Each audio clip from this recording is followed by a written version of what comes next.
தளபதி விஜய் அவர்களுடைய நடிப்பில் வெளியே வரக்கூடிய இருக்க ஜனநாயகன் படத்துக்கு மிகப்பெரிய அளவுக்கு ஒரு பெரிய எதிர்பார்ப்பு மக்கள் மத்தியில் வந்து உருவாகியிருக்கு. ஏன்னா இது தளபதி விஜய் அவர்களுடைய கடைசி படம். அதாவது அரசியலுக்கு வந்து 2026 அரசியலை நோக்கி வந்து விஜய் அவர்கள் வந்து பயணிச்சுக்கிட்டு இருக்கிறாரு.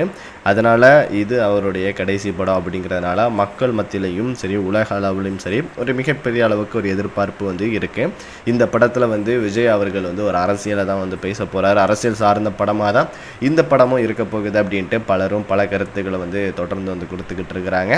ஆனாலும் விஜய் அவர்களுடைய அரசியலுக்கும் இந்த படமும் அப்படியே ஒத்து வர்ற மாதிரி தான் இதோடைய ஒவ்வொரு ஸ்டில்ஸையும் வந்து பார்க்க முடியுது. ஃபஸ்ட் லுக்காக இருக்கட்டும், அடுத்தடுத்து வரக்கூடிய செகண்ட் லுக்காக இருக்கட்டும், அதே போல் அரசியல் மேடைகளில் அவர் பேசக்கூடிய பேச்சுக்களாக இருக்கட்டும், இது அனைத்துமே வந்து பார்த்திங்கன்னா அவருடைய அரசியலை தான் மையப்படுத்தி இந்த ஒரு கதையை வந்து நகழுது அப்படிங்கிறத பார்க்க முடியுது. அதுலேயும் குறிப்பாக வந்து தான் பேசக்கூடிய அரசியல் மேடைகளில் பேசக்கூடிய விஷயங்கள் வந்து நம்மளுடைய படம் ஜனநாயகன் படத்துக்கு வந்து எந்த ஒரு பிரச்சனையும் வந்து வந்துடக்கூடாது அப்படிங்கிறதையும் அதை கவனித்து பொறுமையாக வந்து பேசுகிற மாதிரி பார்க்க முடிகிறது.